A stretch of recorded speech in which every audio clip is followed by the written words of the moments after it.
ایک صرف بنیادی بات آپ کی خدمت میں اور پھر گفتگو اپنے عنوان پر انشاءاللہ ہوگی۔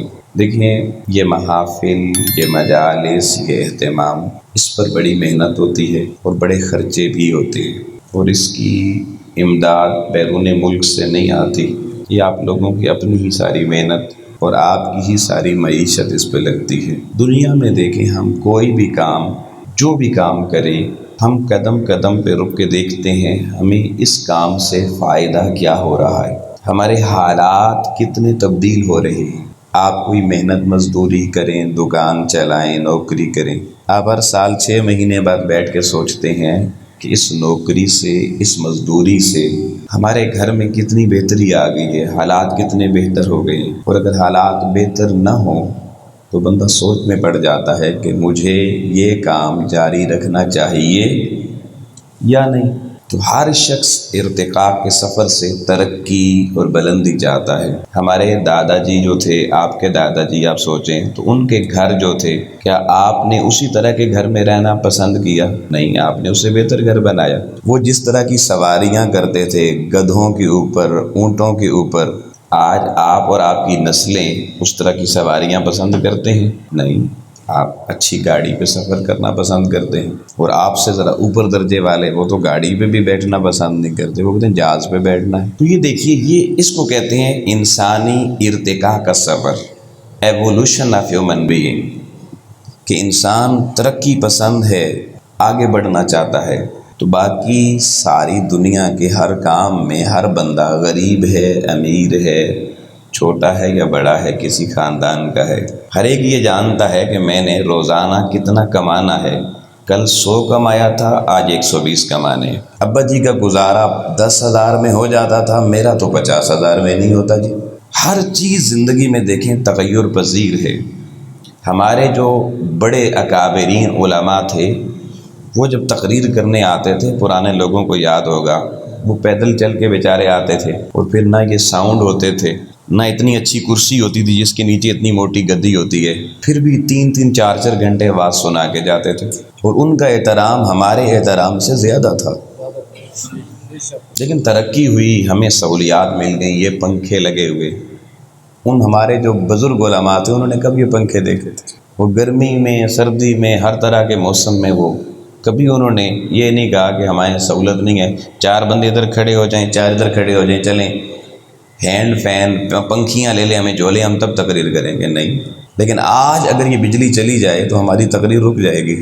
نعمتیں بڑھ گئیں لوگوں، سوچیں کیا نعمتیں بڑھنے سے، محفلیں بڑھنے سے، پہلے تو سالوں میں ایک آدھ محفل ہوتی تھی، اب ہر روز کوئی نہ کوئی محفل کہیں پر ہو رہی ہوتی ہے۔ تو جن کو سال میں ایک محفل سننے کو ملتی تھی، وہ ایک محفل سن کے بھی ساری زندگی یاد بھی رکھتے تھے اور عمل بھی کرتے تھے، اور بڑے کہتے ہیں جی کھرے لوگ تھے۔ ہر کوئی کہتا ہے نا جو پچھلے گزر گئے وہ بڑے کھرے لوگ تھے، ہر کوئی اپنے بڑوں کے بارے میں کہتا ہے ان کے خون سرخ تھے اور اب خون سفید ہو گئے ہیں۔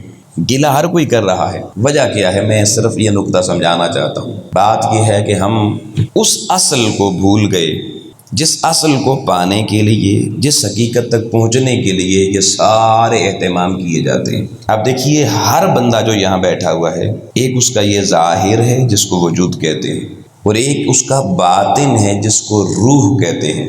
میرے سمیت، آپ سمیت ہر بندہ صبح سے لے کر شام تک، رات تک جسم پالنے میں لگا ہوا ہے۔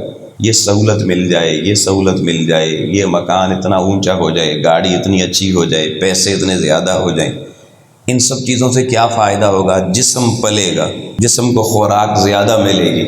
اب میں آپ سے پوچھتا ہوں، بڑے سوچ سمجھ کے بتائیے، ہماری اصل یہ جسم ہے یا اس کے اندر چھپی ہوئی روح ہے؟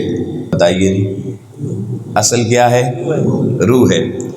اگر آپ سے کوئی پوچھے روزانہ 3 وقت جسم کو تو 6 روٹیاں کھلاتے ہو، سالن بھی، صبح الگ، دوپہر الگ، رات الگ، ایک ٹائم دال کھائیں تو دوسرے ٹائم گوشت ہونا چاہیے، اتنا خیال رکھا ہوا ہے جسم کا، بتائیں روزانہ اپنی روح کو کیا کھلاتے ہیں، کتنا کھلاتے ہیں، اس کی ورائٹی کتنی تبدیل کرتے ہیں؟ تو آپ میں حیران ہو جائیں گے کہ یہ روح کو بھی کھلانا پڑتا ہے، روح بھی کھاتی ہے۔ اب مجھے بتائیں، روح اگر اس جسم سے نکل جائے، آپ اس کو کھلا سکتے ہیں؟ یہ کھائے گا، آپ کا معدہ کام کرے گا. جبکہ ہم زندگی میں کہتے ہیں محفل ہو گئی، بڑی چس آئی، رس آئی، مزہ آیا، پر جیسے آئے تھے ویسے چلے جاتے ہیں. زبانیں بھی ویسی، جھوٹ بھی ویسا، غیبت بھی ویسی، کردار بھی ویسا، تبدیلی کوئی نہیں ہے. تو ہمارے گاؤں میں نا 2 بہن بھائی تھے، تو ان کے نا والد صاحب کا وصال ہو گیا، انتقال ہو گیا. تو اہل محلہ اکٹھے ہوئے، انہوں نے کہا جی آپ کے ابا جی فوت ہو گئے ہیں. انہوں نے شور مچا دیا. انہوں نے کہا جی کون کہتا ہے ہمارے ابا جی فوت ہو گئے؟ ابھی تو ٹھیک ٹھاک تھے، لیٹے ہوئے ہیں. ان کا نہیں، ان کی سانس نہیں آ رہی. وہ کہتے ہیں نہیں، سانس کبھی کبھی ان کی ویسے ہی بند ہو جاتی ہے، یہ نہیں مرے، آپ غلط کہہ رہے ہیں. انہوں نے چیخنا چلانا شروع کر دیا، یہ بندے جھوٹ بول رہے ہیں جی، ہمارے ابا جی ٹھیک ہیں جی، ڈاکٹر بلاؤ. ڈاکٹر صاحب آ گئے.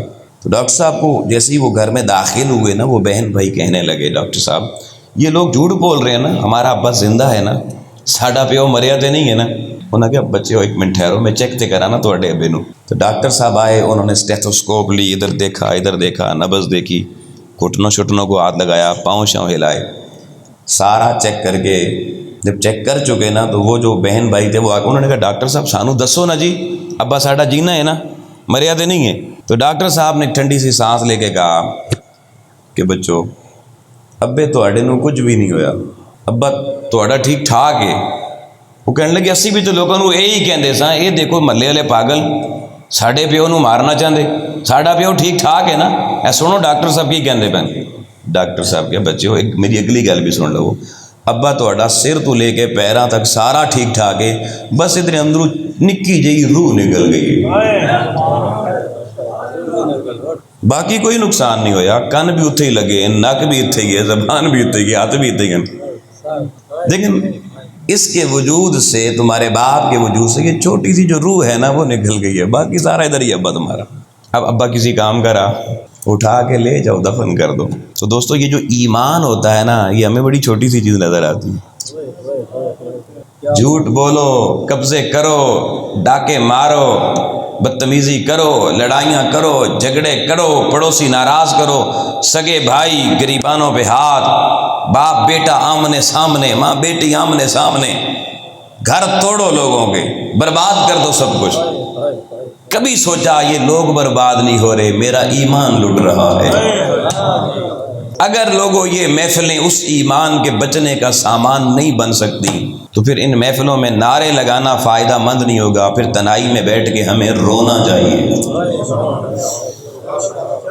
اگر محفل میلاد کر کے پھر محلے دار پڑوسی گئے میں اس سے خوش نہیں ہوں، میں اس سے خوش نہیں ہوں، پھر محفل کس کام کی. حضرت فضیل بن عیاض رحمۃ اللہ علیہ بہت بڑے ولی گزرے. ان کے پڑوس میں ایک یہودی رہتا تھا. اس نے اچانک کسی مجبوری سے کہا بھائی میں نے اپنا گھر بیچنا ہے. تو ایک حضرت فضیل کا مرید تھا، محبت کرنے والا تھا، وہ بڑا خوش ہوا، حضرت صاحب کے ڈیرے کے ساتھ گھر بک رہا ہے، وہ میں خرید لیتا ہوں. اس نے اس علاقے سے ریٹ وغیرہ پتہ کروایا، پتہ چلا جی اس علاقے میں 2000 روپے کا گھر مل جاتا ہے. اس نے یہودی سے کہا بھائی اپنا گھر مجھے بیچ دو. کتنے کا دو گے؟ اس نے کہا 4000 کا دوں گا. اس نے کہا یار عجیب آدمی ہو، گھر تو تم نے بیچنا ہے، اور اس علاقے میں تمہارے گھر سے اچھا گھر، نیا بنا ہوا گھر وہ 2000 میں مل رہا ہے، اور آپ مجھے 4000 کا دے رہے ہیں. آپ مجھے 2000 کا دے دیں، میں لے لیتا ہوں. اس نے کہا نہیں، یہ تو میں نے بھی تھوڑے پیسے مانگے ہیں، گھر تو میرا اس سے بھی زیادہ قیمتی ہے. اس نے کہا یار سنا تھا یہودی لادین ہوتے ہیں، غیر مذہب ہوتے ہیں، تو کوئی بہت بڑا ہی کافر ہے، بڑا بد مذہب ہے کہ چیز 2000 کی ہے، مانگ 4000 رہا ہے، اور بتا رہا ہے نہیں ابھی بھی تھوڑے مانگ رہا ہوں، یہ گھر میرا اور زیادہ قیمتی ہے. اور لوگوں اس یہودی نے جو جواب دیا دلوں کو تڑپا دینے والا ہے. اس نے کہا میں بھی جانتا ہوں کہ علاقے میں ریٹ 2000 ہے گھر کا، مگر مجھ سے پوچھ تو صحیح نا میں 4000 کیوں مانگ رہا ہوں. فرمایا 2000 تو میرے گھر کی قیمت ہے، 2000 حضرت فضیل بن عیاض کے پڑوس کی قیمت ہے. چورا شریف والو اللہ کے ولیوں کو سمجھو بھی. حضرت نور محمد چوراہی کا صرف نام لے کے نعرے لگا کے بات نہیں بنے گی۔ جس دن حضرت چوراہی کی روح نے تمہارے نقشے بدل دیے، تمہارا باطن اور تمہاری روح کو زمین سے اٹھا کر عرش معلیٰ سے واصل کر دیا، اس دن حضرت کا ذکر کرنا بڑا قیمتی بن جائے گا۔ یہ بنیادی بات کہ یہاں ایسے نہیں آنا کہ جیسے آئے تھے اٹھ کے چلے گئے۔ جو سبق سننا ہے، اور اگر کوئی بندہ سبق نہ سنائے نہ صحیح، اس کو بھی پوچھا کرو بھائی ہم نے آپ کو بلایا تھا، ہمیں کیا سودا دے کے جا رہے ہو؟ ایمان نہ شعروں سے سجتا ہے، ایمان نہ قصے کہانیوں سے بڑھتا ہے، ایمان معرفت کے راز پانے سے بڑھتا ہے۔ اس بات کو یاد رکھنا۔ یہ باقی ساری ذوق کے لیے چیزیں ہوتی ہیں، اور میں اکثر کہا کرتا ہوں کہ جو ذوق ہوتا ہے نا، یہ بالکل ایسے ہے جیسے آپ کھانا کھاتے ہیں تو کھانے کے ساتھ ایک چٹنی ہوتی ہے، چٹنی ہوتی ہے نا، اور چٹنی سے ذرا کھانا لذیذ ہو جاتا ہے۔ کیا ہو جاتا ہے؟ ذائقہ بڑھ جاتا ہے نا۔ 2 روٹیاں کھانا تو بندہ 3 کھا لیتا ہے، چٹنی بڑی مزیدار سی۔ تو چٹنی اگر صرف چٹنی تک رہے، باقی کھانا صحیح ہو تو وجود کو فائدہ ملے گا، توانائی ملے گی۔ لیکن آپ کہیں کیونکہ مزہ تو چٹنی میں ہے تو چلے کھانا چھوڑ دیتے ہیں، چٹنی کھا لیتے ہیں۔ تو اگر آپ چٹنی کھا لیں تو پیٹ بھر جائے گا، پھر آپ کو ذائقہ آئے گا، پھر چٹنی آپ کو ہی چٹ کر جائے گی، چٹنی آپ کو چٹ جائے گی، کچھ نہیں بچے گا۔ تو یہ ذوق جو ہوتا ہے نا، یہ ذوق، ولولہ، جذبہ، یہ چٹنی کے مثل ہوتا ہے۔ لیکن اصل حقیقت کیا ہے؟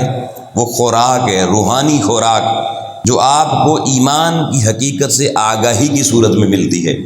اس لیے اپنے ذوق کو بھی سلامت رکھیں، میں یہ نہیں کہتا اس کو ختم کر دیں، لیکن جب ایمان کی حقیقت کا کوئی نور بٹے نا تو اس پہ پھر ذوق کم اور توجہ زیادہ چاہیے ہوتی ہے۔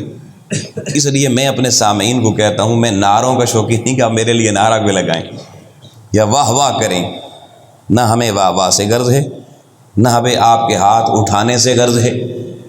ہمیں صرف ایمان کی وہ حقیقت جو آپ کو سمجھانی ہے، وہ آپ کے من میں اتارنے سے غرض ہے۔ بس اس چیز کو سامنے رکھ کر اب آپ گفتگو سنیے۔ بسم اللہ الرحمن الرحیم۔ اللہ رب العالمین نے فرمایا ان اللہ و ملائکتہ یصلون علی النبی، بے شک اللہ اور اللہ کے فرشتے اپنے محبوب صلی اللہ علیہ وآلہ وسلم پر درود پڑھتے ہیں۔ یہ ہے وہ عمومی ترجمہ ہے جو آپ کو تراجم میں لکھا ہوا ملے گا۔ بے شک اللہ اور فرشتے نبی صلی اللہ علیہ وآلہ وسلم پر درود پڑھتے ہیں۔ یا ایھا الذین آمنوا، اے ایمان والو، صلو علیہ، اس نبی پر درود پڑھو، وسلموا، اور سلام پڑھو، تسلیما، جیسا سلام پڑھنے کا حق ہے۔ یہ آپ کو تراجم میں ملے گا، اور یہ ترجمہ بالکل ٹھیک ہے، لیکن میں آج جو اس آیت کا ترجمہ کرنے لگا ہوں وہ یہ والا ترجمہ نہیں ہے۔ یہ جو پہلا جملہ ہے آج صرف اس کو میں بنیادی ڈسکس کروں گا، ان اللہ و ملائکتہ یصلون علی النبی۔ اب کوئی فتویٰ بعد میں نہ لگا، اس لیے میں نے پہلے کہہ دیا کہ جو پچھلے جتنے ترجمے ہیں وہ سارے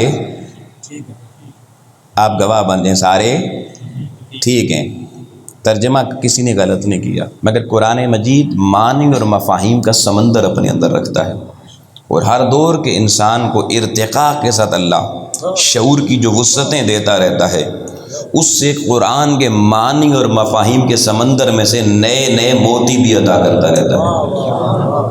ترجمہ قرآن نہیں ہوتا، وہ ترجمہ ہی ہوتا ہے۔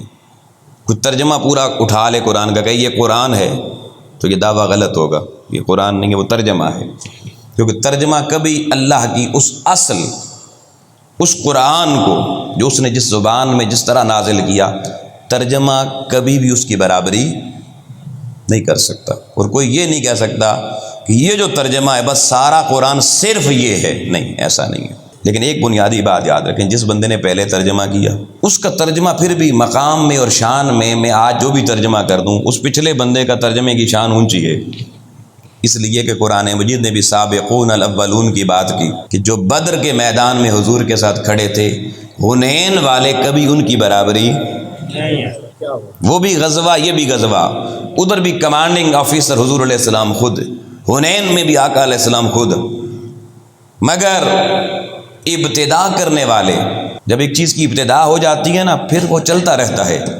لیکن شروعات کرنا، آغاز کرنا یہ بڑا مشکل کام ہوتا ہے، اور جو آغاز کر دیتے ہیں درجہ ہمیشہ ان کا اونچا رہتا ہے۔ تو کوئی پروگرام سے اٹھ کے یہ نہ کہہ دے کہ آج ترجمہ کرنے والے نے جی پچھلے ترجمے معاذ اللہ رد کر دیے ہیں، یہ کوئی اونچا شخص آ گیا۔ نہیں، ہم کوئی اونچے نہیں ہیں، اس بات کو ذہن میں رکھ لیں۔ یہ اس لیے میں نے وضاحت کی کہ آج فتوے بہت تیزی سے لگتے ہیں، تقوی پر توجہ کم ہے، فتوے پہ توجہ زیادہ ہے۔ اب آ جائیے، ان اللہ وملائکتہ یصلون علی النبی، بے شک اللہ اور اس کے سارے فرشتے، اور اس کے سارے فرشتے یصلون ہر وقت درود پڑھتے رہتے ہیں۔ بے شک اللہ اور اس کے تمام سارے فرشتے ہر وقت درود پڑھتے رہتے ہیں علی النبی، اس نبی برحق پر۔ اس جملے میں نے 3 لفظوں کا اضافہ کیا ہے۔ کتنے لفظوں کا؟ جو ترجمے لکھے ہوئے ہیں اس میں 3 لفظوں کا اضافہ کر دیا جی۔ پہلا لفظ بے شک اللہ اور فرشتے نہیں کہا، سارے فرشتے کہا۔ یہ سارے کا لفظ آپ کو ترجموں میں نہیں ملے گا، سارے فرشتے، اور پھر ہر وقت درود پڑھتے رہتے ہیں۔ ترجموں میں ملے گا درود پڑھتے ہیں۔ میں نے جملہ بولا ہر وقت، یہ جو ہر وقت میں نے کہا یہ میں نے اضافہ دوسرا کر دیا۔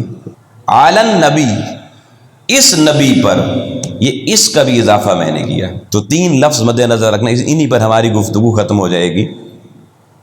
سارے فرشتے، یہ سارے کا لفظ ایک اس پہ توجہ رکھیں، دوسرا ہر وقت درود پڑھتے ہیں، ہر وقت پہ توجہ رکھیں گے دوسرا جملہ، اور تیسرا اس نبی پر، صرف نبی پر نہیں، اس نبی پر۔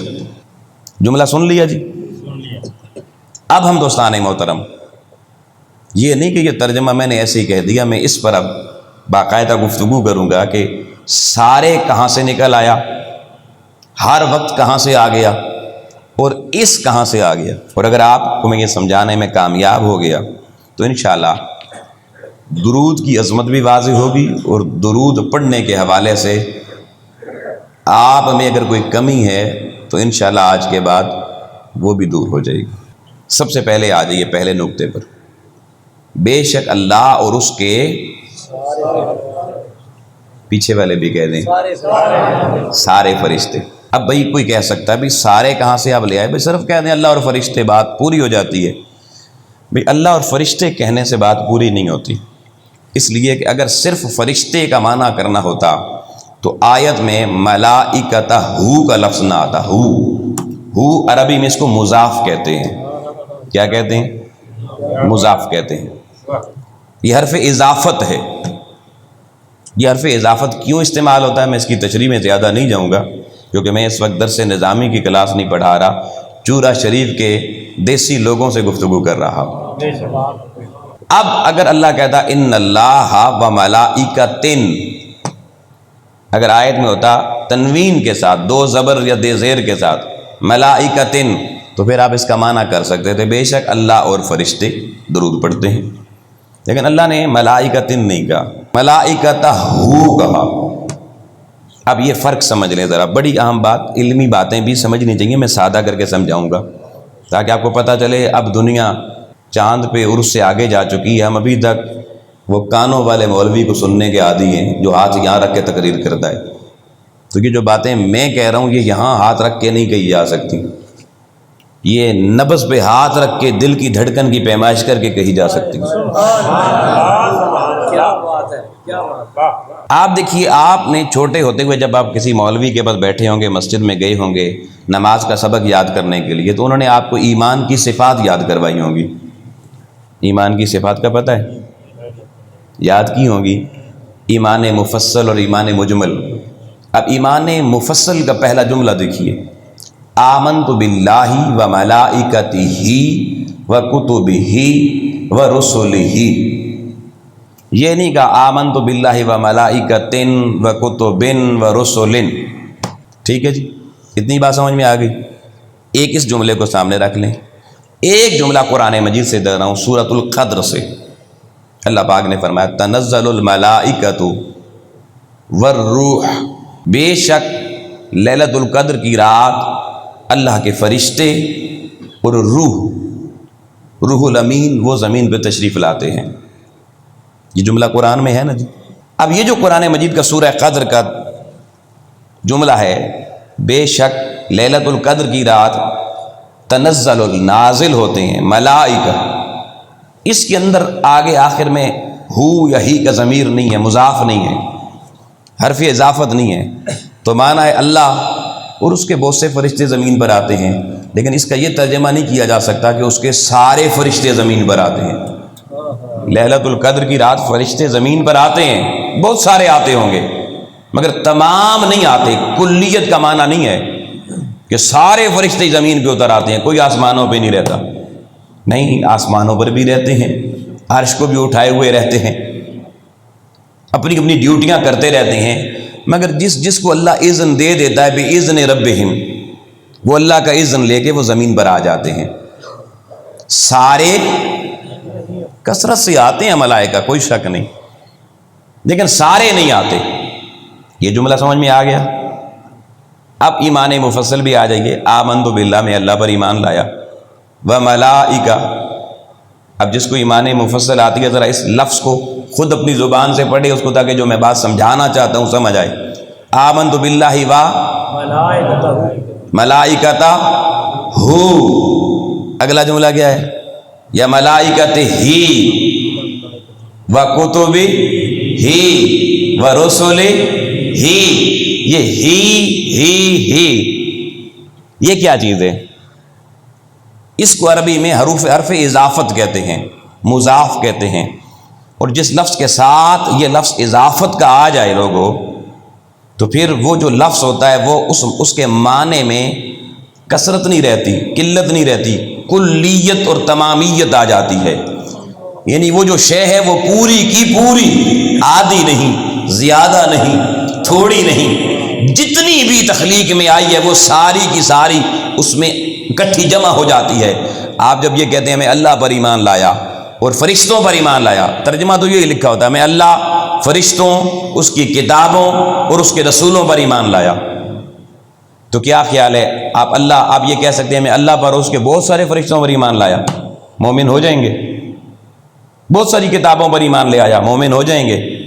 بہت سارے رسولوں پر ایمان لے آیا ہوں، مومن ہو جائیں گے؟ نہیں، ایمان کا تقاضا یا اللہ میں تجھ پر ایمان لایا، تیرے سارے فرشتوں پر ایمان لایا، تیری ہر آسمانی کتاب، ساری آسمانی کتابوں پر ایمان لایا، اور جو تو نے رسول بنایا ہر رسول پر میں ایمان لایا۔ آؤ لوگوں، ہی اور مضاف کے لفظ نے یہ راز سمجھا دیا کہ بندے تیرا ایمان کامل تب ہوگا جب تو اللہ پر ایمان لائے گا اور اللہ کے ہر فرشتے پر ایمان لائے گا، ہر کتاب جو اس کی ہے اس پر ایمان لائے گا، اور ہر رسول جو اس نے بنایا ہے اس پر ایمان لائے گا۔ ایک رسول پر بھی ایمان نہ لائے، ایک فرشتے پر بھی ایمان نہ لائے، اور ایک اللہ کی الہامی کتاب پہ بھی بندہ ایمان نہ لائے، وہ سب کچھ ہو سکتا ہے، مومن نہیں ہو سکتا۔ اتنی بات سمجھ میں آ گئی جی؟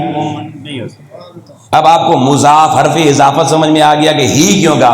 وَمَلَائِكَتِهِ وَكُتُبِهِ وَرُسُلِهِ، اگر اللہ کہتا ملائکتن کتبن رسلن تو پھر معنی یہ ہوتا اللہ میں تجھ پر ایمان لایا، تیرے بہت سارے فرشتوں پر بھی ایمان لایا، بہت ساری کتابوں پر بھی ایمان لایا، بہت سارے رسولوں پر بھی ایمان لایا۔ ساری کتابیں بیچ میں شامل نہ ہوتی، سارے فرشتے شامل نہ ہوتے۔ آئیے دوستان محترم، اب آ جائیے جملہ درود پر۔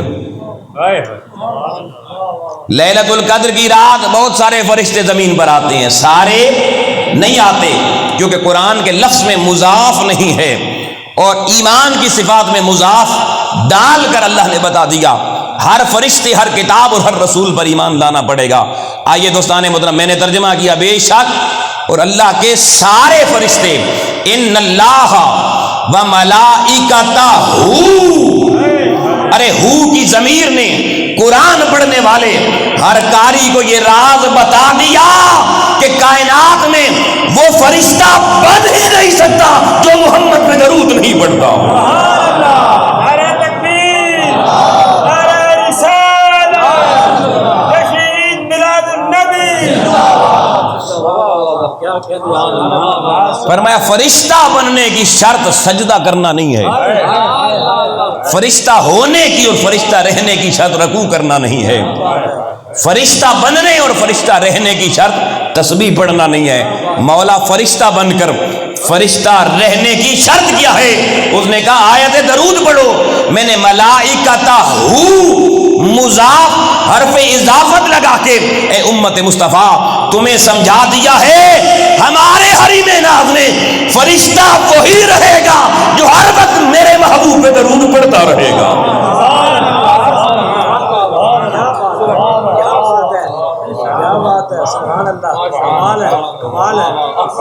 تو اب بتائیے جی، ہو نے بتا دیا یا نہیں؟ بے شک اللہ اور اس کے سارے فرشتے ہر وقت درود پڑھتے ہیں۔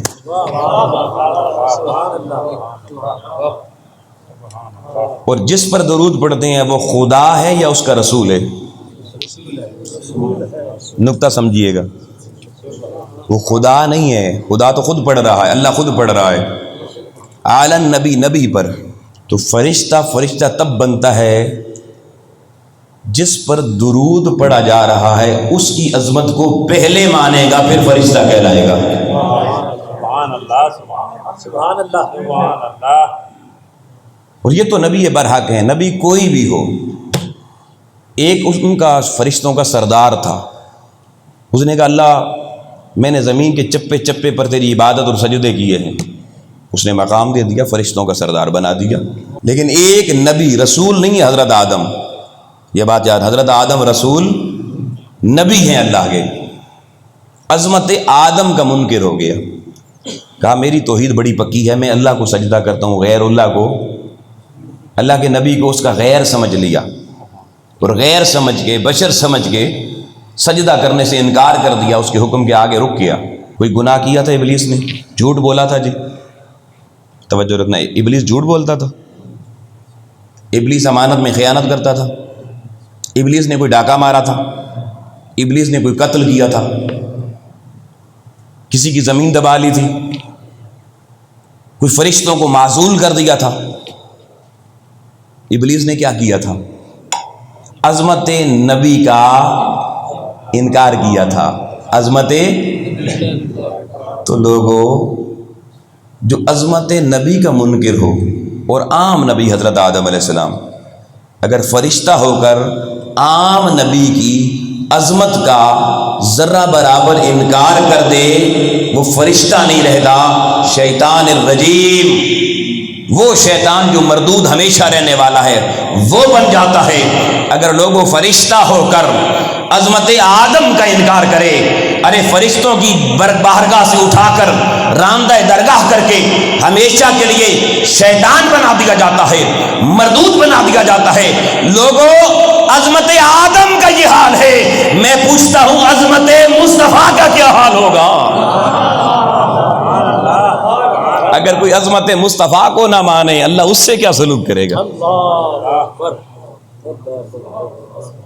تو ان اللہ و ملائکتہ، بے شک اللہ اور اس کے سارے فرشتے۔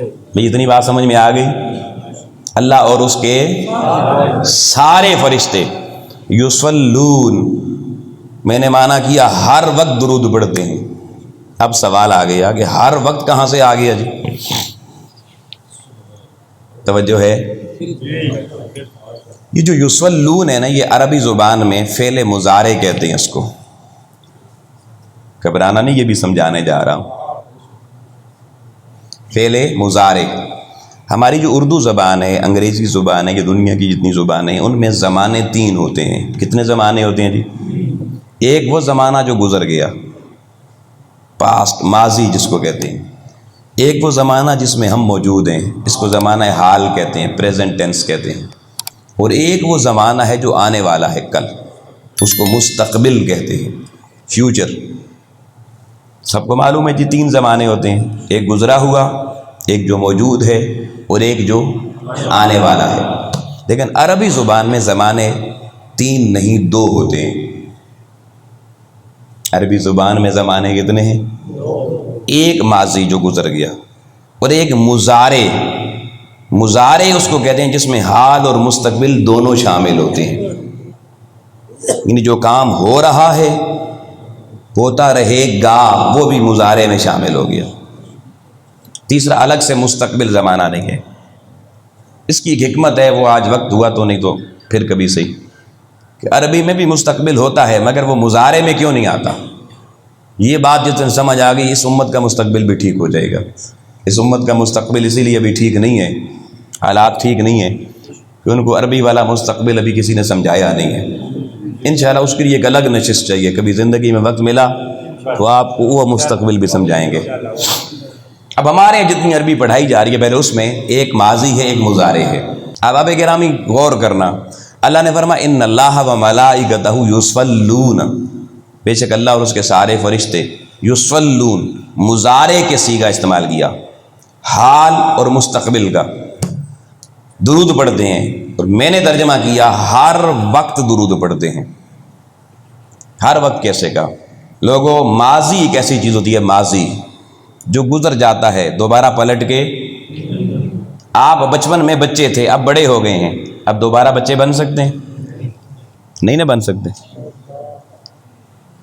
تو ماضی تاریخ کا حصہ بن جاتا ہے، جتنا تھا اتنا ہی رہتا ہے۔ آپ چھوٹے سے تھے تو اب آپ کا ماضی ہمیشہ چھوٹا سا ہی رہے گا، وہ بڑھ نہیں سکتا، اتنا ہی رہے گا جتنا تھا۔ وہ محدود ہو گیا نا، ماضی کیا ہو گیا؟ محدود ہو گیا۔ اور میرا اور آپ کا حال بھی محدود ہوتا ہے۔ کیوں؟ آج روزگار نہیں ہے، کل لگ جائے گا مستقبل میں، تو اب حال بدل گیا۔ حال اسی لیے کہتے ہیں فلانے بندے کے اس کے بعد بڑا پیسہ آ گیا، حالات بدل گئے ہیں۔ حالات، یہ حالات کا لفظ کس سے نکلا؟ حال سے۔ کس سے نکلا جی؟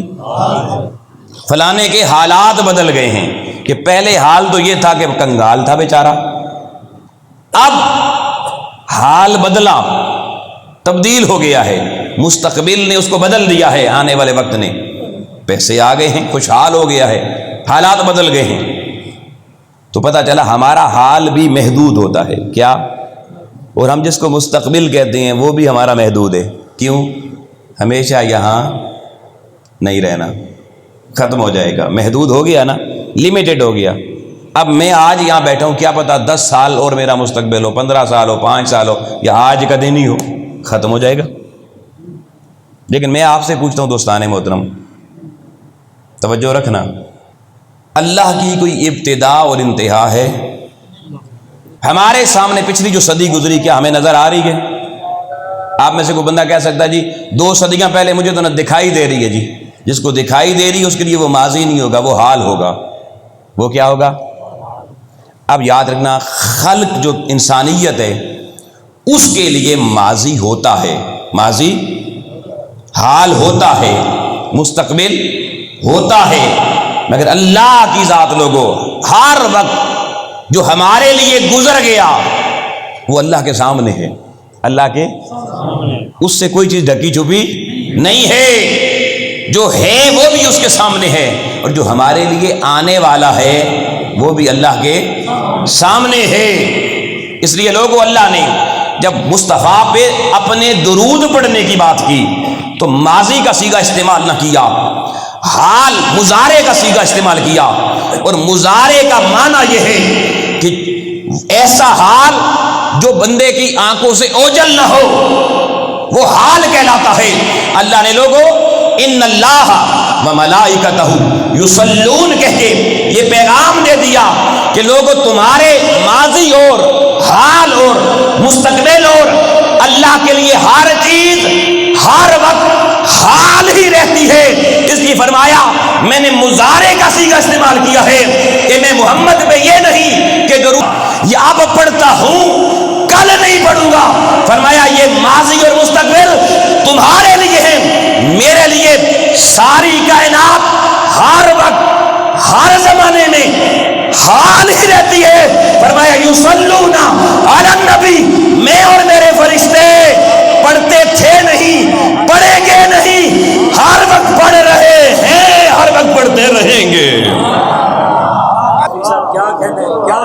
فرمایا وہ ماضی مستقبل تمہارے لیے ہیں۔ مصطفیٰ مرحبا، عظمت مصطفیٰ مرحبا، مرحمت مصطفیٰ۔ اللہ کے لیے ہر چیز حال ہے۔ فرمایا جب حال ہے تو یصلون پڑھ رہے ہیں، پڑھتے رہیں گے، کبھی ناغا کبھی توقف نہیں ہوگا۔ تو معنی کیا ہوا؟ جب آپ کہیں نا اللہ اور فرشتے پڑھتے ہیں تو بندہ سوچ سکتا ہے نا کبھی پڑھتے ہوں گے، کبھی ناغا کر دیتے ہوں گے، کبھی ناغا ہو سکتا ہے۔ نہیں، جب آپ کہیں گے ہر وقت پڑھتے ہیں تو صحیح معنی تب یصلون ہوگا کہ اللہ اور فرشتے جو کام کر رہے ہیں اس میں ناغا چھٹی، نہ اتوار کی چھٹی، نہ جمعے کی چھٹی۔ ارے یہ میرے آپ کے لیے ہے، کیونکہ ہمارا حال جدا، ماضی جدا، مستقبل جدا، کبھی بچپن، کبھی لڑکپن، کبھی جوانی، کبھی بڑھاپا۔ اللہ ان چیزوں سے پاک۔ تو کیا فرشتے پہلے بچے ہوتے ہیں، پھر جوان ہوتے ہیں، پھر بوڑھے ہوتے ہیں؟ آپ نے سنا فلانا فرشتے کی آج ڈیتھ ہو گئی ہے، فلانے فرشتے کا آج وصال ہو گیا، کبھی سنا؟ نہیں نہیں، اس نے کہا ان اللہ وملائکتہ یصلون علی النبی، میں اور میرے فرشتے جب سے ہیں تب سے محمد پہ درود پڑھا جا رہا ہے، جب تک رہیں گے محمد پہ درود جاری رہے گا۔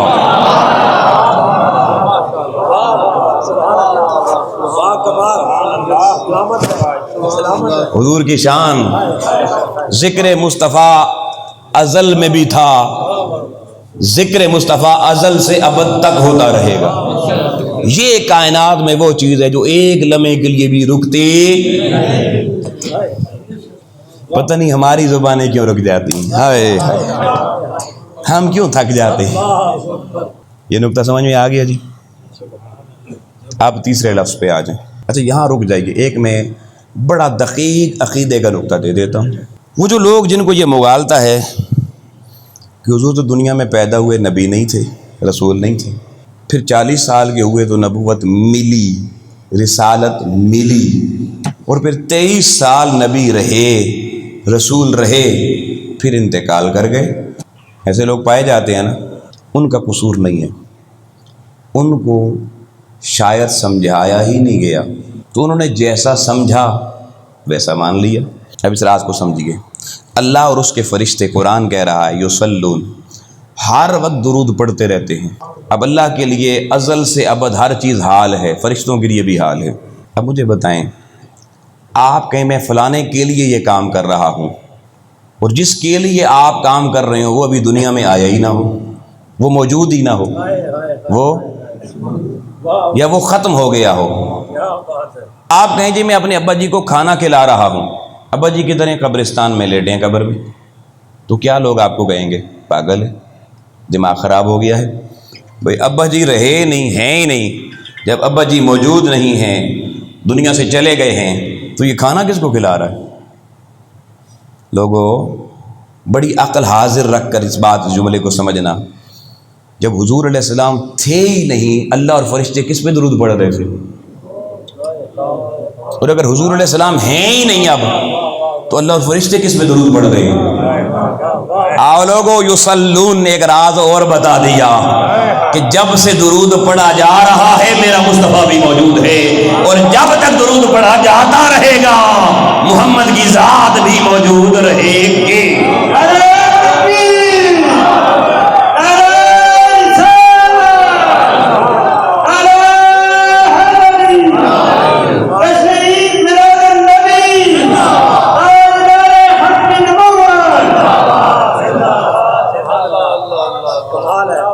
حیات النبی پر اس سے بڑی کیا دلیل ہوگی؟ کوئی پوچھے حیات النبی پر آپ کے پاس کیا دلیل ہے؟ آپ کہیں گے یصلون علی النبی۔ جب حضور بنے نہیں تھے، آدم بن گئے، حضور نہیں بنے، بعض کا عقیدہ یہ ہے۔ اللہ درود کس پہ پڑھ رہا تھا؟ فرشتے کس پہ درود پڑھ رہے تھے؟ تو درود ایک تحفہ ہے نا، تحفہ تو اسی کا دیا جاتا ہے جو موجود ہو۔ آپ کہیں میں نے اپنے بھائی کو اس کے بیٹے کے لیے تحفہ دے دیا ہے، کوئی پوچھے بیٹا کدھر تھا؟ وہ جی ابھی تو شادی ہی نہیں ہوئی، بیٹا کدھر سے ہوگا؟ تو آپ کو کیا پتا بیٹا ہوگا بھی یا نہیں ہوگا؟ پھر تحفہ کون سا ہے؟ ان اللہ و ملائکتہ یصلون علی النبی، جس کو وہ اپنا نبی کہہ رہا ہے، وہ تھا تو درود تھا، وہ ہے تو درود ہے، وہ رہے گا تو درود بھی جاری رہے گا۔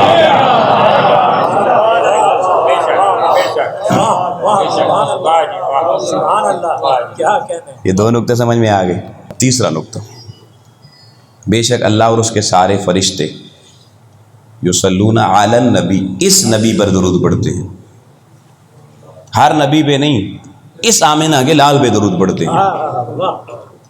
یہ اس کہاں سے آ گیا جی؟ کوئی کہہ سکتا ہے یہ علی النبی کے اندر تو کوئی لفظ ایسا نہیں ہے جس کا معنی اس ہو، آپ نے کیسے کر دیا؟ تو یاد رکھنا عربی زبان میں نا اسم دو طرح کے ہوتے ہیں۔ اسم کتنی طرح کے ہوتے ہیں؟ ایک کو اسم معرفہ کہتے ہیں، ایک کو اسم نکرہ کہتے ہیں، اور آسان کر دوں، ایک کو اسم عام کہتے ہیں، ایک کو اسم خاص کہتے ہیں۔ کیسے؟ اب دیکھیں، میں کہوں جی یہ بھائی جان بیٹھے ہیں، یہ بھی بھائی جان بیٹھے ہیں، یہ بھی بھائی جان بیٹھے ہیں، یہ بھی بھائی جان بیٹھے ہیں، یہ بھی بھائی جان بیٹھے ہیں، یہ اسم عام ہے، سارے بھائی ہیں، تو اسم عام ہر ایک کو اپنے ساتھ شامل کر لیتا ہے، ہر ایک کو اپنے ساتھ۔ لیکن میں یہ کہوں کہ یہ علام صاحب بیٹھے ہوئے ہیں، تو یہ اب اس میں عام نہ رہا، اب ان کے نام نے انہیں سب سے ممتاز کر دیا، جدا کر دیا۔ سمجھ میں آ گئی بات؟ کوئی کہتا جی میں ملک میں رہتا ہوں، آسٹریلیا میں رہتا ہے تب بھی ملک، امریکہ میں رہتا ہے تب بھی ملک، پاکستان میں رہتا ہے تب بھی ملک۔ کوئی کہتا ہے، کوئی کہہ دے میں پاکستان میں رہتا ہوں، اب ساری دنیا کے 200-250 ملک نکل گئے، صرف ایک ملک رہ گیا، پاکستان۔ یہ اس میں خاص ہو گیا۔ کیا ہو گیا جی؟ اب عربی زبان میں اس میں عام اور اس میں خاص کی پہچان بتا رہا ہوں، تقریر بھی سنو، تھوڑی تھوڑی عربی بھی سیکھ لو، عربی آنی چاہیے نا ہمیں، ہمارے نبی کی زبان ہے، نبی سے محبت کا تقاضا ہے نا، یہ تقاضا ہم نے چھوڑ رکھا ہے۔ عربی زبان میں اگر کسی لفظ کے آخر پر تنوین آ جائے، 2 زیر 2 زبر 2 پیش، تو وہ لفظ اسم بن جاتا ہے، اس میں عام کہلاتا ہے، اس میں نقرہ کہلاتا ہے۔ ملائکتن، کتبن، رسولن، یہ اس میں عام ہوگا۔ کیا ہوگا؟ اس میں عام، کوئی بھی کتاب، کوئی بھی رسول، کوئی بھی فرشتہ، رجلن، کوئی بھی آدمی۔ اس میں عام کا طریقہ پتہ چل گیا، اگر کسی لفظ کے آخر میں 2 زیریں 2 زبریں 2 پیشیں لگی ہوئی ہوں تو وہ لفظ اس میں عام کہلاتا ہے، اس میں عام کہلاتا ہے۔ اور اگر کسی لفظ کے شروع میں الف لام لگ جائے، الف اور قرآن تو شروع الف لام میم سے ہوتا ہے، بھولے گا تو نہیں؟ اب کسی لفظ کے شروع میں الف لام لگ جائے، وہ اس میں عام نہیں رہتا، اس میں خاص بن جاتا ہے۔ کیا بن جاتا ہے جی؟ اس میں خاص بن جاتا ہے الف لام لگنے سے۔ آپ دیکھیے قرآن مجید کو شروع سے پڑھیں، بسم اللہ الرحمن الرحیم، الف لام میم، ذالک الکتاب، ذالک الکتاب، کیا ہے جی؟ الکتاب، ذالک الکتاب لا ریب فیہ، یہ وہ کتاب ہے جس میں کوئی شک، باقی ہر کتاب میں شک ہو سکتا ہے، مگر قرآن اور شک دو چیزیں الگ ہو گئیں۔ جہاں قرآن ہے وہاں شک نہیں ہے، جہاں شک ہے وہاں قرآن نہیں ہے۔ یہ وہ خاص کتاب ہے۔ اچھا، اب جب ترجمہ ہم نے مترجمہ نے ترجمہ کیا، پھر اس ترجمے میں ایک چیز غور طلب ہے، آپ کوئی ترجمہ اٹھا لیں، ذالک الکتاب کا معنی لکھا ہوگا یہ وہ کتاب ہے، اس میں یہ کس لفظ کا ترجمہ کیا گیا جی؟ ذالک عربی زبان میں اس کا معنی ہوتا ہے وہ، دور کے لیے، اور قریب کے لیے ہاذا، یہ قریب کے لیے کیا لفظ استعمال ہوتا ہے؟ یہ ہاذا، ہاذا ذالک الکتاب تو ہے نہیں، عربی کے لفظ ہے ذالک الکتاب، تو ذالک کا معنی وہ، الکتاب وہ کتاب خاص قرآن مجید، تو معنی تو یہ لکھا ہونا چاہیے نا، وہ کتاب جس میں شک نہیں۔ لیکن کسی مترجم نے بھی اس طرح نہیں لکھا، ہر مترجم نے، اور میں پہلے کہہ چکا ہر مترجم نے ٹھیک لکھا، کوئی یہ نہ کہتے جی سارے ترجمے کہتے رہے جی معاذ اللہ غلط ہیں، ایسا نہیں ہے، ایسا یہ تو اس کی بارگاہ سے خیرات وقت کے ساتھ ہر ایک کو ملتی رہتی ہے. جس کے نصیب میں جتنی آئے وہ اتنی بات کرے گا، اور وہ بات درست اس لیے ہوگی کہ خیرات ادھر سے آ رہی ہے. ادھر سے جتنی بھی آئے ساری ٹھیک ہوتی ہے، ساری. یہ تصور آ جائے نا تو جھگڑا ختم ہو جائے، جھگڑا ختم ہو جائے. دین میں جھگڑے اسی لیے یہ نقطہ سمجھ میں نہیں آتا. ہر ایک کو جتنی خیرات ملی ہے ادھر سے ہی ملی ہے، اس کو قبول کر لیں. تو ذالک الکتاب، اس میں یہ کس لفظ کا ترجمہ کیا گیا ہے؟ آؤ اس نقطے کو سمجھ لیجیے، یہی تو سمجھانا چاہتا ہوں. ذالک وہ، الکتاب اگر ہوتا نا ذالک کتاب لا ریب فیہ، پھر کوئی ترجمہ یہ کرتا، میں کہتا غلط کیا ترجمہ، ٹھیک نہیں ہے. مگر لوگوں ذالک کے بعد کتاب نہیں آیا. عربی زبان میں نا ایک سنگل صفحہ ہے، اس کے اوپر ایک لائن یا ایک لفظ یا ایک حرف لکھ دیا، اس کو بھی عربی میں کتاب کہتے ہیں. ہماری اردو میں تو کتاب موٹی سی کتاب ہوتی ہے نا جی، جلد ہونا بھی ضروری ہے، اوپر گتا چھتا بھی چڑھا ہوا ہو، کاٹھی چاٹی بھی، کہتے ہیں یہ کتاب ہے. لیکن عربی میں کتاب اس کو نہیں کہتے. عربی میں کسی بندے نے ایک لفظ لکھا الف، وہ کہیں گے یہ بھی کتاب ہے، یہ بھی کتاب ہے. تو کائنات میں لوگوں لاکھوں کروڑوں اربوں کتابیں موجود. اگر اللہ کہتا ذالک کتاب، کیا پتہ چلتا کس کتاب کا ذکر کر رہا ہے جس میں شک نہیں ہے. ریاضی والے کہتے ہماری میں شک نہیں، اردو والے کہتے ہماری میں شک نہیں، فارسی والے کہتے ہماری کتاب میں شک نہیں. آؤ لوگوں، جب اس نے کہا الکتاب، الف لام لگا دیا، اس کو اس میں خاص بنا دیا، فرمایا اس الف لام نے ساری کائنات کی ہر کتاب کو جدا کر دیا ہے، قرآن کو ممتاز کر دیا ہے. تو جب قرآن ساری کتابوں سے الگ کر دیا، لا ریب فیہ، جس میں شک نہیں، وہ فقط اللہ کا قرآن ہے. تو جب قرآن ساری کتابوں سے ممتاز ہو گیا، اب کسی اور کتاب کو بیچ میں لایا نہیں جا سکتا. تو اب معنی یہ ہوگا کہ یہ وہ کتاب ہے جس کو اللہ نے ساری کائنات کی کتابوں سے الگ کیا ہے. سب میں شک ہو سکتا ہے، مگر جس کو قرآن کہیں گے اس میں شک نہیں ہو سکتا. اب الف لام نے معنی میں لے آیا یہ وہ کتاب ہے بھائی جان، یہ وہ کتاب ہے، یہ وہ کتاب ہے. اب آ جائیے آیت درود پر. ان اللہ وملائکتہ یصلون علی النبی، اکٹھا پڑھتے ہیں علی النبی. نبی سے پہلے لوگوں الف لام لگا ہوا ہے. جب ایمان لانے کی باری تھی اس نے کہا آمنت باللہ وملائکتی وکتب ورسلہ. رسل سے پہلے الف لام نہیں لگا ہوا، ہر رسول پر ایمان لانا ضروری ہو گیا. لیکن جب آیت درود کی باری آئی اس نے کہا آدم بھی میرا نبی ہے پر میں اس پر درود نہیں پڑھتا، ابراہیم بھی میرا نبی، موسیٰ بھی میرا نبی، عیسیٰ بھی میرا نبی.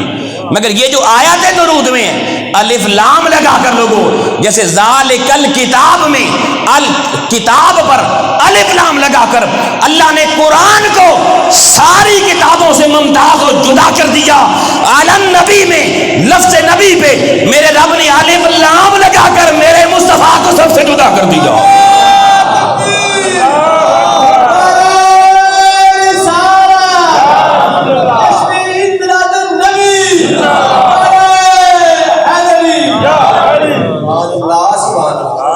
فرمایا عیسائی یہ نہ کہیں کہ نبی پر درود پڑتا ہے تو ہمارے نبی عیسیٰ بھی پڑھتا ہوگا.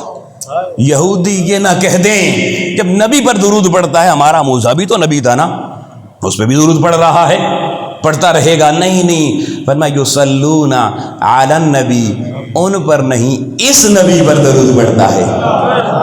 اس میں خاص نے معنی میں تبدیلی لائی کہ اللہ اور اس کے فرشتے، سارے فرشتے ہر وقت صرف نبی پر نہیں اس نبی پر درود پڑھتے ہیں، اس نبی پر درود پڑھتے ہیں.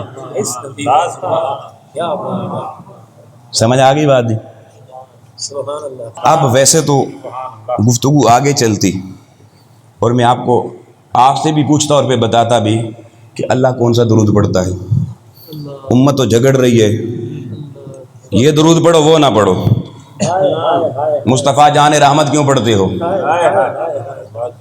درود ابراہیمی فلانی جگہ کیوں نہیں پڑھا؟ لیکن کبھی کسی نے پوچھا ان اللہ، سب سے پہلے درود میں نے پڑھا یا اللہ نے پڑھا؟ کسی مولوی سے، عالم سے پوچھا اللہ کون سا درود پڑھتا ہے؟ پھر و ملائکہ، اس کے سارے فرشتے درود پڑھتے ہیں۔ کبھی کسی سے پوچھا فرشتوں کا درود کون سا ہے؟ جس دن اس امت کو لوگوں اللہ کا اور فرشتوں کا درود سمجھ میں آ گیا، اس دن شان و مقام مصطفیٰ سمجھ میں آ جائے گی۔ سبحان اللہ۔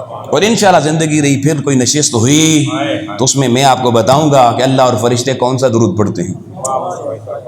پھر یا ایھا الذین آمنوا، دیکھیے اللہ نے قرآن میں جتنے حکم دیے، کسی حکم کی پہلے خبر نہیں دی، ڈائریکٹ حکم دیا اقیموا الصلاۃ، نماز پڑھو۔ مولا یہ کیوں نہیں بتایا کہ میں پڑھتا ہوں، فرشتے پڑھتے ہیں، آدم پڑھتا تھا، ابراہیم پڑھتا تھا؟ نہیں بتایا، بس کہا اقیموا الصلاۃ، نماز پڑھو۔ اس نے کہا حج کرو، وللہ علی الناس حج البیت، سبحان اللہ۔ لوگوں پر لازمی ہے کہ میرے گھر کا حج کریں، من استطاع، جس کی استطاعت ہو۔ کوئی خبر ہے پہلے جی؟ بولیے جی، کوئی خبر نہیں۔ وہ حکم دیتا گیا، ہم کرتے چلے گئے۔ لیکن یہ واحد لوگوں حکم درود ہے، سننا بھائی، توجہ رکھنا، یہ واحد حکم درود ہے۔ حکم بعد میں آیا، پہلے اس کی خبر ہے۔ یا ایھا الذین آمنوا صلوا علیہ سے آیت شروع نہیں ہو رہی ہے، اس آیت کے اس حصے میں حکم ہے۔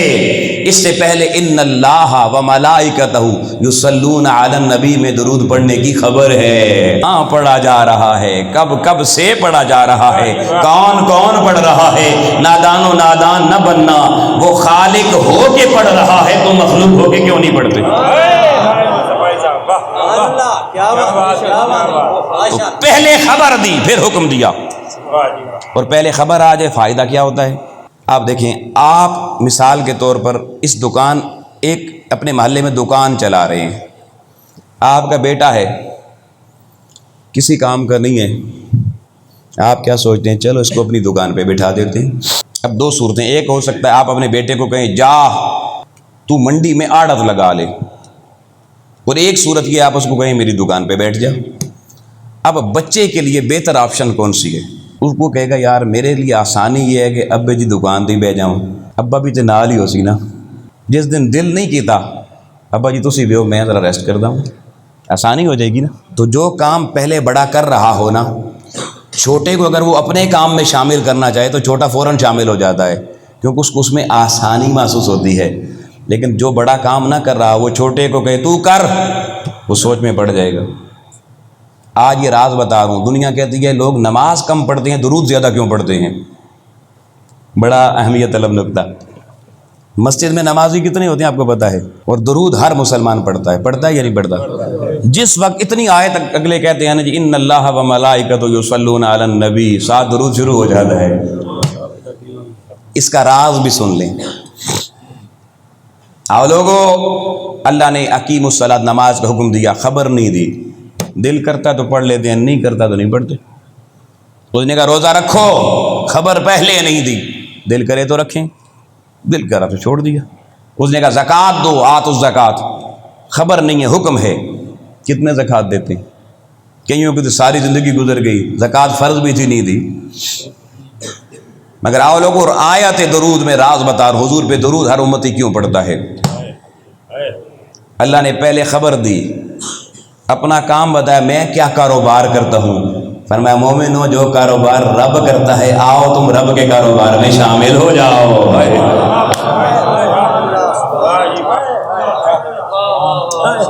یا اللہ تو کوئی اور بھی کاروبار کرتا؟ اس نے کہا میں نمازوں والا کاروبار نہیں کرتا، تم نے کرنا ہے۔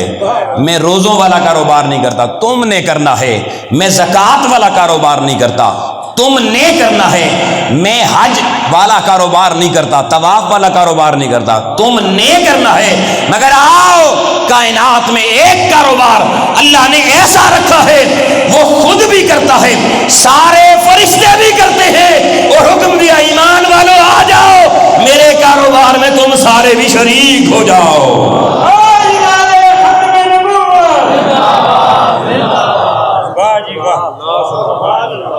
کیا کاروبار ہے جی؟ اب آخری نکتہ سن لیجئے، یہ کہتے ہیں جی کہ جی درود پکا قبول ہوتا ہے، نماز روزے کا پتہ نہیں قبول ہوا یا نہیں ہوا۔ درود جب پڑھو، جہاں پڑھو، جس وقت پڑھو، جس حال میں پڑھو، اللہ قبول کر لیتا ہے۔ وہ نمازیں ساری زندگی رو رو کے بھی پڑھتے رہو، پتہ نہیں قبول ہوئیں یا نماز، روزہ، حج، زکوٰۃ عبادت خدا کی ہے، عبادت، اور درود مصطفیٰ کا ہے۔ تو اللہ کی عبادت قبول ہونے کی کوئی گارنٹی، اللہ کی عبادت قبول ہونے کی ضمانت، اور مصطفیٰ کریم پر درود اور کبھی قبول ہونے کی ضمانت کیوں ہے؟ یہ ضمانت آج تک تو آپ نے اتنا ہی سنا نا، میں درود جب بھی پڑھو قبول ہو جاتا ہے۔ کوئی پوچھے جی کیوں ہو جاتا ہے؟ پہلے رب ہے، پہلے نماز قبول ہونی چاہیے، پھر درود تو بعد میں۔ اللہ کا مقام اونچا ہے، رسول کا مقام اس کے بعد ہے۔ اللہ خالق ہے، رسول مخلوق ہے، کوئی دلیل دے سکتا ہے نا؟ آپ لوگوں کو اس راز کو بتا رہا ہوں، اور اس راز کو آج سینے میں لے کے جانا، اور میں پچھلی تقریر آپ کو یاد رہے یا نہ رہے، مگر یہ میں ہاتھ جوڑ کے کہوں گا، یہ نقطہ بھولنا نہیں۔ یہ گھر میں جا کے بیوی، بچے، بچیاں، بہنیں، بیٹیاں، عزیز، رشتہ دار، دوست، محلے دار، جس کے ساتھ بیٹھو، بس یہ پیغام ہے ہمارا، اس کو لے کے جانا، سب کو سنانا، انشاءاللہ وہ برکتیں آئیں گی جن کا آپ تصور نہیں کر سکتے۔ درود ہر وقت کیوں قبول ہے؟ دو وجہ بتا رہا ہوں۔ پہلی وجہ سن لیجئے، اس وقت میں یہاں بیٹھا کیا کر رہا ہوں؟ بیان کر رہا ہوں، تقریر کر رہا ہوں، خطاب کر رہا ہوں۔ اگر جو بندے ابھی مجلس میں نہیں ہیں، اس محفل میں نہیں ہیں، وہ اگر ابھی آ جائیں اس دروازے پر، ایک محلے سے لوگ اس دروازے پہ کھڑے ہوں، دوسرے محلے سے لوگ اس دروازے پر آ جائیں، تیسرے محلے سے اس دروازے پر، چوتھے محلے سے اس دروازے پر، 4 دروازے مجھے نظر آ رہے، چاروں دروازوں پر لوگ آ کے مجھے کہیں علامہ صاحب تقریر کریں، کیا خیال ہے میں سب کی بات مانوں گا یا نہیں؟ میں کہوں گا بھائی بیٹھو، میں تو تقریر کر رہا ہوں، تم بھی سنو، تقریر جاری ہے۔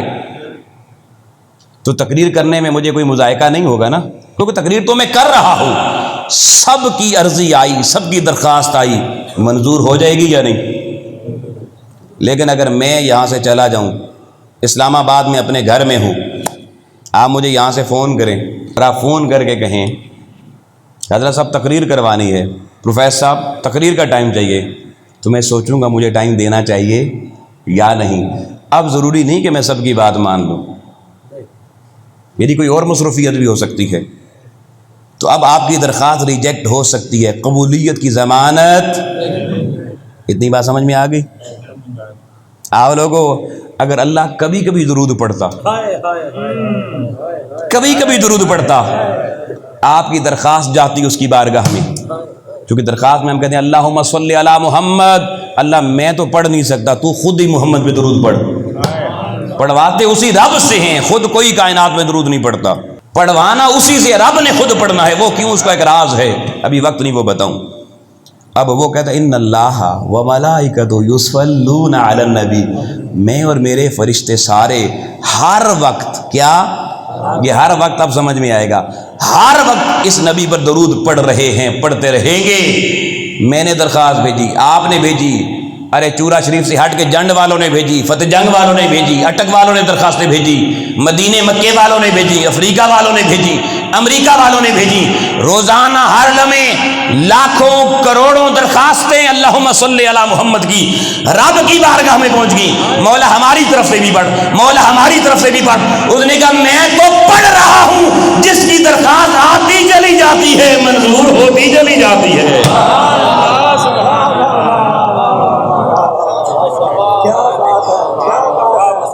منظور ہوتی چلی جاتی ہے، کیونکہ یہی تو کام ہم کر رہے ہیں۔ تو جس کی درخواست آ گئی، اگر تو خصوصاً درخواست پہ سوچ کے عمل کرنا ہوتا، پھر ممکن ہے درخواست ریجیکٹ ہو جاتی۔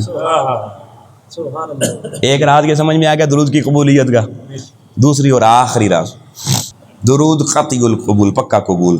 آپ دوستان محترم، دنیا میں ہم جتنی عبادتیں کرتے ہیں ان کی قبولیت کی گارنٹی کیوں نہیں ہے، ضمانت کیوں نہیں ہے؟ اس راز کو بھی سمجھیے۔ آپ نماز پڑھتے ہیں، نیت کیا؟ آپ کو بچپن میں نیت یاد کروائی گئی ہوگی، کیا نیت یاد کروائی گئی جی؟ کوئی ایک بندہ تھوڑا پڑھے۔ آپ مصلی پہ کھڑے ہو کے آپ نیت کس طرح کرتے ہیں؟ یا چورا شریف میں نیت نہیں ہوتی؟ بابا چورائی کر گیا نا، آپ پیچھے کیا کر کے کرنی ہے؟ نیت کیا کرتے ہیں جی؟ میں نیت کرتا ہوں اس نماز کی، یہی کہتے ہیں۔ عربی میں بھی پڑھیں تو عربی میں قرآن میں جو نیت بتائے گی انی وجہت، انی بات میں سے شروع ہوئی یا نہیں ہوئی؟ بھائی توجہ رکھنا، یہ نقطہ بڑا، میں نے کہا یہ تحفہ لے کے جانا، یہ نقطہ، یہ میں آپ کو آج کی اس محفل میلاد مصطفیٰ کا خاص تحفہ دے رہا ہوں۔ میں نیت کرتا ہوں انی وجہ تو، اچھا آپ مسجد میں آ گئے، لنگر تھا، لنگر کے لیے بیٹھے، مولانا کھڑے، انہوں نے کہا بھی پہلے سارے اعتکاف کی نیت کر لیں۔ اب اعتکاف کی نیت کس کس کو آتی ہے جی؟ کوئی ایک بندہ سنا دے۔ نوائی تو، اب کسی سے مانا کروائیں، نوائی تو میں نیت کرتا ہوں، تا ہوتا تو نیت کرتا ہے، نوائی تو میں نیت کرتا ہوں، نا ہوتا تو ہم نیت کرتے ہیں، مگر نہیں تو میں نیت کرتا ہوں۔ یہاں میں نیت کس لفظ سے شروع ہوئی؟ میں سے۔ کس لفظ سے شروع ہوئی جی؟ آپ نے روزہ رکھا سحری کے وقت، آپ نے روزے کی نیت کیا کی جی؟ وَبِالصَّوْمِ غَدٍ نَوَيْتُ، میں نیت کرتا ہوں۔ کون نیت کر رہا ہے؟ میں نیت کر رہا ہوں۔ آپ نے روزہ افطار کرنا چاہا، اس وقت کون سی نیت افطاری کے وقت کی؟ اللہم انی لک صمت، تو میں صبح بھی میں، شام کو بھی میں، نماز شروع کرتے ہوئے نیت میں بھی میں۔ آؤ لوگوں، جتنی عبادتیں کائنات میں بندہ کرتا ہے، ہر عبادت کی نیت میں شامل ہے۔ کیا شامل ہے؟ نیت میں سے شروع ہو رہی ہے۔ آؤ لوگوں، جب ہماری عبادت اللہ کی بارگاہ میں پہنچی تو اللہ عبادت نہیں دیکھتا، پہلے نیت تکتا ہے۔ پہلے کیا دیکھتا ہے؟ نیت دیکھتا ہے، اور نیت میں ہے، اور ہر ایک کی میں جدا جدا ہوتی ہے۔ کسی کی میں انا ہوتی ہے، کسی کی میں غرور ہوتا ہے، کسی کی میں تکبر ہوتا ہے، کسی کی میں کے اندر اس کا راجہ پن ہوتا ہے، کسی کی میں ملک پن ہوتا ہے۔ اس نے کہا بندو تمہاری نیت تو میری بارگاہ میں آ گئی، مگر ہر ایک کی نیت میں تھی۔ اب دیکھنا پڑے گا کس کی میں میرے لیے تھی، کس کی میں اس کے اپنے لیے تھی۔ اس نے کہا تمہاری نیتیں آ گئی، نماز کی نیت، روزے کی نیت، حج زکوٰۃ کی نیت، میں نے جس کی بھی نیت دیکھی، انما الاعمال بالنیات، ہر نیت میں تمہاری میں بول رہی تھی۔ کیا بول رہی تھی؟ اب مجھے فیصلہ کرنا پڑا قبول کرنے سے پہلے کہ کس کی میں اس کی انا کے لیے ہے اور کس کی میں انا مٹانے کے لیے ہے۔ جن کی مٹانے کے لیے تھی وہ قبول ہو گئیں، جن کی اپنے لیے تھی وہ رد کر دی گئیں۔ مگر بندہ خود فیصلہ نہیں کر سکتا کہ میری انا، میری میں کس کے لیے ہے۔ اس لیے عبادت کی قبولیت کی ضمانت نہ رہی۔ آؤ لوگوں، ساری کائنات کا جو مرضی ہے درود اٹھا لو۔ اب پڑھو درود، اللہم صلی علی محمد وعلی آل محمد۔ اللہ تو پڑھ، صلی اللہ علیہ وآلہ وسلم، اللہ نے پڑھا درود محمد پر اور آل محمد پر، الصلاۃ والسلام علیک یا سیدی یا رسول اللہ، مصطفیٰ جان رحمت پہ لاکھوں سلام۔ درود جو بھی اٹھا لو، نیت میں چلی گئی ہے، فقط اللہ کی ذات رہ گئی ہے۔ اس نے کہا تمہارا درود جب میری بارگاہ میں پہنچا، تم نے ریکویسٹ اور درخواست میری بارگاہ میں درود پڑھنے کی بھیجی، میں نے جس کی نیت میں دیکھی وہاں میں نہیں تھا، تو رب تھا، قبول ہو گیا۔ فرمایا درود نے تمہاری انا مٹا دی۔ اس لیے جس کا درود جہاں سے جس حال میں آیا قبول ہوتا چلا گیا۔ آؤ دوستان محترم، مجلس تمام، مگر جاتے جاتے اتنا بتا دوں درود کا معنی کیا ہوتا ہے۔ ساری زندگی آپ نے درود پڑھا، لیکن کوئی پوچھے لفظ درود جو ہے، ہر لفظ کا ایک معنی ہوتا ہے، یہ لفظ درود کا معنی کیا ہے؟ تو یاد رکھیے، درود کا لفظ درہ یا دروں سے نکلا ہے۔ کس لفظ سے نکلا ہے جی؟ درہ یا دروں سے۔ ایک راز بڑا دے رہا ہوں، راز دوستان ذی وقار، درود کا معنی یہ ہے ہر وہ عمل، ہر وہ نیک عمل جس کے کرنے کے درمیان کوئی وقفہ نہ ہو، جس کے درمیان کوئی تیسری شے نہ آئے، ہر وہ عمل جو تسلسل سے جاری رہے، کنٹینیوس رہے، جس میں ناغہ نہ آئے، جس میں توقف نہ آئے، جس میں وقفہ نہ آئے، اسے درود کہا جاتا ہے، اسے درود کہا جاتا ہے۔ اتنا معنی سمجھ میں آ گیا؟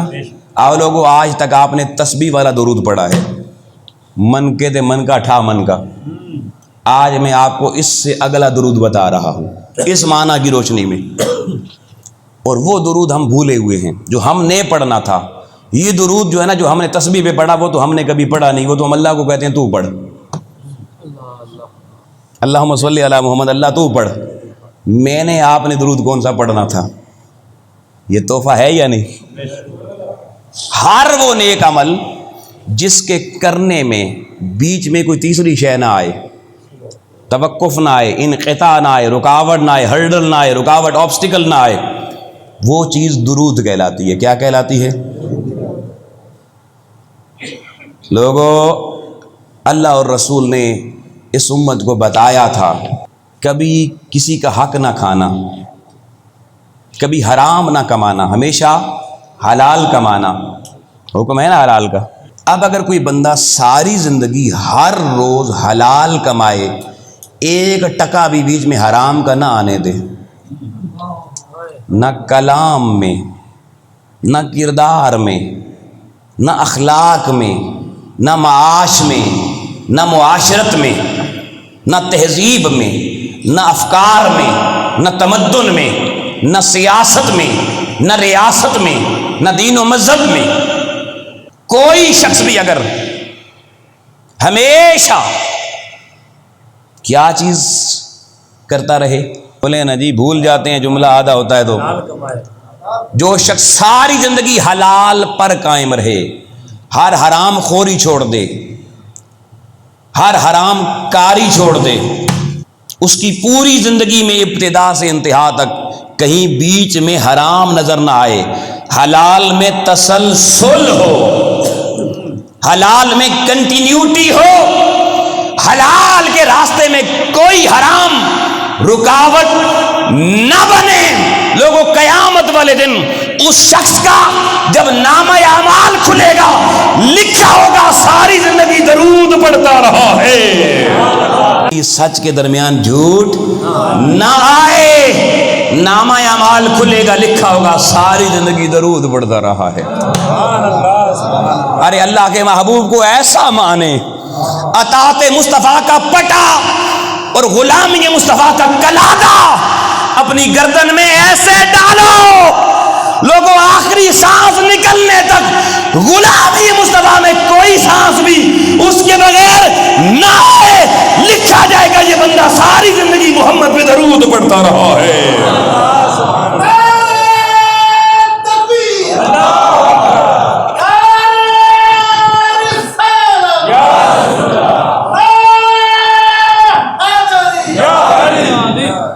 بس دوستانے محترم، تقریر تمام ہو گئی، گفتگو تمام ہوئی، یہ پیغام ہے، آؤ تسبیح والا درود ساری زندگی پڑھا ہے، آج کے بعد اس صالح عمل والا درود پڑھنا شروع کر دو، زندگی گزر جائے، صالحیت کے درمیان وقفہ نہ آئے، سچ کے درمیان وقفہ نہ آئے، اور حلال کے درمیان کوئی حرام۔ جس دن میری آپ کی زندگیاں ایسی ہو گئیں، اس دن مقصد درود پورا ہو جائے گا۔ وما علینا البلاغ۔